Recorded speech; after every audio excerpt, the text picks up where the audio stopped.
আসসালামু আলাইকুম রহমতুল্লাহি ওবরকাতুহু। সম্মানিত দর্শক, রাজনীতির সুবাতাস সম্ভবত আমাদের তকদিরে নেই। হঠাৎ করে আমাদের দেশের বিভিন্ন রাজনৈতিক পট পরিবর্তন হয় এবং আমরা আশান্বিত হই যে আমাদের ভাগ্যাকাশে এবার হয়তো পূর্ণিমার চাঁদ উদিত হবে। পরবর্তীতে দেখা গেল যে এরকম একটা পরিবেশ পরিস্থিতি তৈরি হয়। আমরা তখন হাহাকার করে বলি যে আগেই তো ভালো ছিলাম। ক্রমান্বয়ে আমাদের সব কিছুর যে অবনতি হচ্ছে, নীতি, নৈতিকতা, চিন্তা, চেতনা, চরিত্র, আশা, আকাঙ্ক্ষা, কামনা, বাসনা সব কিছু ধীরে ধীরে এটা পতনের দিকে যাচ্ছে। আমরা যখন শৈশব কাটাতাম, আমাদের গ্রামে বেশিরভাগ গ্রামে ৩ থেকে ৪ জন মুরুব্বি থাকতেন এবং অনেক ভালো মহিলাও ছিলেন। গ্রামের সমস্ত মহিলারা তাদের টাকা পয়সা, সোনা গহনা তাদের কাছে জমা রাখতেন। পুরুষেরা তাদের টাকা পয়সা তার কাছে জমা রাখতেন। আবার ৪ বছর ৫ বছর আসতেন। এর মধ্যে তিনি যদি মরেও যেতেন, আজ পর্যন্ত শুনিনি যে গ্রামে যাদেরকে বিশ্বাস করা হতো, তারা কেউ বিশ্বাসে অন্যথা করেছে। এমনকি যারা সুদের ব্যবসা করতেন, বিশেষ করে কর্মকার সম্প্রদায়ের যারা লোকজন, তারা গহনা-গাঁটি বন্ধক রাখতেন, সুদে টাকা দিতেন। ছোট্ট একটা খাতায় নিজেরা লিখে রাখতেন, এই গহনা নিয়েছি অমুকের কাছ থেকে, উনি এটার বিনিময়ে ৫০০ টাকা নিয়েছে, প্রতি মাসে আমাকে এত টাকা দেবে। আজ পর্যন্ত সেই এখনকার এই যুগ হয় না, কিন্তু যতদিন আমি ছোটোকালে সেই ৭০-এর দশক ৮০-র দশক পর্যন্ত আমি বলতে পারি, কখনো কোনো গ্রাহক মানে যারা এখন ধরেন আমরা ব্যাংক থেকে লোন নিচ্ছি বা অমুকের কাছে লোন নিচ্ছি, কিন্তু এরকম স্বর্ণকারের কাছে স্বর্ণ বন্ধক রেখে প্রতারিত হয়েছে আমি আমার জীবদ্দশায় শুনিনি। অর্থাৎ এই মানুষগুলো সমাজে ছিল। কিন্তু এখন ব্যাংকের অ্যাকাউন্ট থেকে টাকা নিয়ে যাচ্ছে। ছোট ছোট অসংখ্য এনজিও থেকে বড় বড় এনজিও, সে ব্র্যাকের মতো এনজিও মানুষকে টার্গেট করে সর্বনাশ করে দিচ্ছে। এবং এই সমাজে গরিবের রক্ত চুষে যেভাবে একজন মানুষ বড় হতে পারে, গরিবের রক্ত চুষে যেভাবে একটা মানুষ তাড়াতাড়ি ধনী হতে পারে, এটা অন্য কোনো ব্যবসা বাণিজ্য দ্বারা সম্ভব নয় এবং পৃথিবীর অন্য কোনো দেশে সম্ভব নয়। আপনি আমাদের দেশের টপ ৫০টা এনজিওকে আনেন, দেখেন আজ থেকে ৩০ বছর আগে তারা ঢাকা শহরে ছোট্ট একটা রুম নিয়ে অফিস শুরু করেছিল। এখন তাদের হাজার হাজার কোটি টাকা তারা সয় সম্পত্তির মালিক হয়েছে। কিন্তু তাদের দ্বারা এই দেশের এই সমাজের উপকার হয়েছে, জনগোষ্ঠীর উপকার হয়েছে, তাদের ঋণ নিয়ে ধনী হয়েছে, সচ্ছল হয়েছে আপনি খুঁজে পাবেন না। বরং তাদের দ্বারা সর্বশান্ত হয়েছে, সব কিছু হয়েছে, এরকম অসংখ্য উদাহরণ। ফলে কি হলো, আমাদের যে চরিত্র, সেই চরিত্রের মধ্যে যে প্যাথোলজিক্যাল অর্থাৎ রক্ত, মাংস, মল, মূত্র, কফ, নাকের ময়লা, চোখের ময়লা, কানের ময়লা সব কিছু এতটা বিষাক্ত হয়ে গেছে যে এই জায়গা থেকে শুধুমাত্র ক্রিমিনাল তৈরি হচ্ছে। এই ক্রিমিনাল চলে যাচ্ছে প্রশাসনে, চলে যাচ্ছে ব্যবসা বাণিজ্যে, চলে যাচ্ছে রাজনীতিতে। এর কারণে কি হলো, এক একটা পরিবর্তন হয়। কখনো আমাদের সাধারণ মানুষের আকুতিতে হয়, কখনো বিদেশি যাকে বলা হয় ইনফ্লুয়েন্সে হয়, কখনো আল্লাহর তরফ থেকে হয়, কিন্তু পরিবর্তন হয়। কিন্তু ওই যে প্যাথোলজিক্যাল যে আমাদের যে পরিবর্তন, সেই প্যাথোলজিক্যাল পরিবর্তনের কারণে আমাদের আসলে সামগ্রিকভাবে আমাদের দেশের কল্যাণ হয় না, বরং অতীতের চেয়ে পরিস্থিতি খারাপ হয়। তো এরই ধারাবাহিকতায় দেখুন শেখ হাসিনার পতন হলো। শেখ হাসিনার জমানাতে তার সমালোচনা করেছি, কিন্তু পতনের পরে আমরা ডক্টর মোহাম্মদ ইউনূসের যে 18 মাসের শাসন, এই দুর্বিষহ শাসনে আমরা যা কিছু দুর্ভোগ দুর্দশার শিকার হয়েছি, যে কষ্ট পেয়েছি, সেই কষ্টের সঙ্গে আপনি শেখ হাসিনার জমানার 17 বছর চিন্তা করেন, 17 মাস ভার্সেস 17 বছর, মনে হবে নস্যি। এই 17 মাস আমাদের জন্য বিভৎস ছিল। আমরা আবার হাহাকার করেছি, ভালো একটা নির্বাচন চেয়েছি, সবাই আসুক, এমনকি আমরা অনেক আওয়ামী লীগের একটা রিফাইন্ড আওয়ামী লীগ যে সকল ক্রিমিনাল রয়েছে তাদেরকে বাদ দিয়ে একটা রিফাইন্ড আওয়ামী লীগ আমরা চেয়েছি। কিন্তু আমরা কি সেটা পেয়েছি? এই সরকার নতুন ক্ষমতায় আসছে, এদের যে কর্মকাণ্ড, চালচলন, সিদ্ধান্ত যা কিছু হয়েছে সব কিছুই মনে হচ্ছে লোক দেখানো, লোককে খুশি করার জন্য, বাহাবা পাওয়ার জন্য, তালি পাওয়ার জন্য।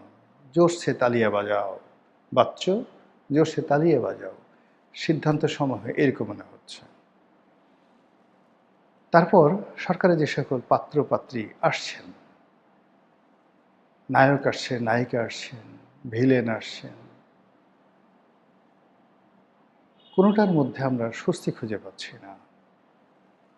প্রশাসনে সেই দলবাজি, 2001 থেকে 2006 সন শাসন, যে ওই শাসনে যাদের কারণে বিএনপির পতন হয়েছিল, যে সকল দুর্নীতিবাজ রাজনীতিবিদ, যে সকল দুর্নীতিবাজ সরকারি আমলা কামলা, যে সকল দুর্নীতিবাজ সামরিক কর্মকর্তা, যে সকল দুর্নীতিবাজ ব্যবসায়ী, দেখেন তো তাদের একজন, একটু চোখ বুজে দেখেন তো একজন বাদ পড়ছে কিনা। কেউ যদি মরে গিয়ে থাকে, তার মেয়ে তার ছেলে এখানে এসে জায়গা করে নিয়েছে। কেউ যদি চাকরি থেকে ওই আমলে রিটায়ার্ড করে থাকে, সে এখন এই সময়টাতে এসে আগে সচিব ছিল, এখন আরও বড় পদে যোগদান করেছে। আগে এসপি ছিল, এখন আইজির চেয়ে ক্ষমতা দেখাচ্ছে। আগে মেজর ছিল, এখন সেনাপ্রধানের চেয়ে বেশি ক্ষমতা দেখাচ্ছে। কোনো পরিবর্তন আছে? আগে ব্যবসা করতো, সেই ব্যবসা বাণিজ্য সব দেউলিয়া হয়ে গেছে, এখন দেখা গেল সে বাণিজ্য উপদেষ্টার মতো সরকার উপদেশ দিচ্ছে। এভাবে আসলে যে যে লাউ সেই কদু বলা ঠিক হবে না, বরং আগে মানে পেট এমন খারাপ ছিল, যদি প্রকৃতির ডাক আসতো বাথরুমে দৌড়ে যাওয়া যেত। এখন মাশাল্লাহ পরিস্থিতি এমন উন্নত হয়ে গেছে, বিছানাতেই ফত, ওখানে সব কিছু, এরকম একটা পরিবেশ পরিস্থিতি তৈরি হয়ে গেছে। সেকেন্ডলি, আগে যারা ছিল তাদেরকে মোটামুটি দৃশ্যমান দেখা যেত, কথা শোনা যেত, চলা যেত, একটা লেভেল ছিল। বদমাইশি করলেও বদমাশদের একটা লেভেল ছিল। সেই আমলের মুরগি মিলন, সেই আমলের টুকাই সাগর, সেই আমলের কালা জাহাঙ্গীর। এখন কি হচ্ছে? এখন তো এদের নাম নাই, মানে আস্তে ব্লেড যেভাবে আপনাকে কেটে দেয় ঠিক ওইভাবে কেটে দিচ্ছে, ক্ষতি হয়ে যাচ্ছে। কিস্তিতে চাঁদা গ্রহণ করা হচ্ছে, চাঁদাবাজি করা হচ্ছে, তাও কিস্তিতে। ফাজলামোর একটা সীমা আছে। সারা বাংলাদেশে মানে এমন সব ঘটনা ঘটছে, না নায়ক খুঁজে পাওয়া যাচ্ছে, না নায়িকা খুঁজে পাওয়া যাচ্ছে, ভিলেন খুঁজে পাওয়া যাচ্ছে, কিন্তু সর্বনাশ হয়ে যাচ্ছে। অনেকটা ভৌতিক, ভূতের মতো করে লোকজন কাজ করছে। আর যে সমস্ত লোকজনকে আমরা দেখছি সামনে, অবস্থা দৃষ্টি মনে হচ্ছে যে বাঘের বিক্রম যার হওয়া উচিত, প্রকৃতপক্ষে তিনি বাঘ নন।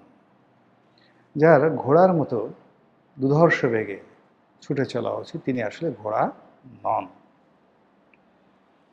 এইভাবে বিভিন্ন বড় পদ পদবিগুলোতে যা হওয়ার দরকার, যেভাবে দেখা দরকার, যেভাবে শোনা দরকার, যে আওয়াজ হওয়া দরকার, প্রত্যেকটা জিনিসই এলোমেলো হয়ে গেছে। ফলে কি হলো, ময়ূর কাকের মতো ডাকছে, কাক চড়াই পাখির মতো তিড়িং বিড়িং করছে, চড়াই পাখি তেলাপোকার মতো উড়ার চেষ্টা করছে। এরকম বিসাদৃশ্য এবং দৃষ্টিকটু বিষয়াদি আমরা দেখতে পাচ্ছি।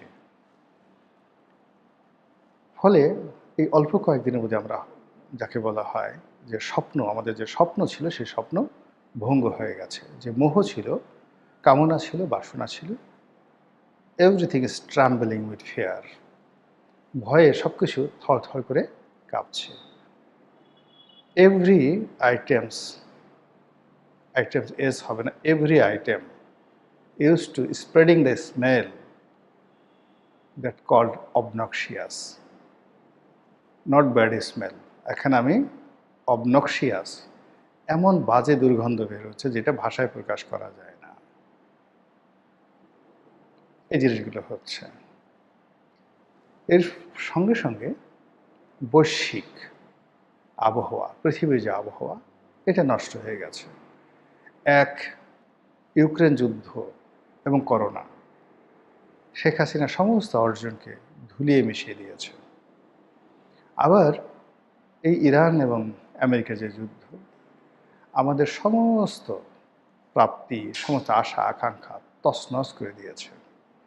আর এই সময়টিতে ধরুন আপনি অসুস্থ, কিন্তু ডাক্তার আপনাকে ভালো কথা বলছে, প্রাণান্ত চেষ্টা করছে আপনাকে চিকিৎসা দেওয়ার জন্য। আপনি মরে যাবেন আপনি জানেন, কিন্তু স্বস্তি পাচ্ছেন। কিন্তু দেখা গেল যে এমন একটা পরিস্থিতি, ডাক্তার আজরাইলের মতো দাঁড়িয়ে আছে, নার্স পাশে দাঁড়িয়ে আছে গোরখাদকের মতো, কবর সে আপনি এমনভাবে দাঁড়িয়ে আছে, পাশে আপনার দেখা গেল একজন আর্দালি দাঁড়িয়ে আছে, অনেকটা সে চণ্ডালের মতো, কেউ দাঁড়িয়ে আছে শকুনের মতো, আপনি মরে যাওয়ার সঙ্গে সঙ্গে আপনাকে খেয়ে ফেলবে। তখন জীবনের শেষ প্রান্তগুলো একটা মানুষের কাছে যেভাবে দুর্বিষহ হয়ে পড়ে, তেমনি যখন প্রাকৃতিক বিপর্যয় হয়, তারপর বৈশ্বিক বিপর্যয় হয়, আন্তর্জাতিক বিপর্যয় হয়, ঠিক ওই সময়টা যদি শাসন কার্যে প্রিয় মুখগুলো না থাকে, প্রিয় মানুষগুলো না থাকে, বরং সেখান থেকে যদি দুর্গন্ধ আসে, অবনক্সিয়াস যে স্মেল এটা আসে, তারপর কথাবার্তা যদি শব্দ দূষণ হয়, তাদের হাঁটা চলার ভঙ্গিমা সব কিছু দেখলে যদি মনে হয় যে ভীষণ রকম মনে হয় যে এটা ধাক্কা মেরে আসি, এরকম যদি মনে হয়, সেই লোকগুলো কারণে পুরো দেশবাসীর জীবন তছনছ হয়ে যায়। আমাদের দেশে কি হচ্ছে না না হচ্ছে আমার কিছু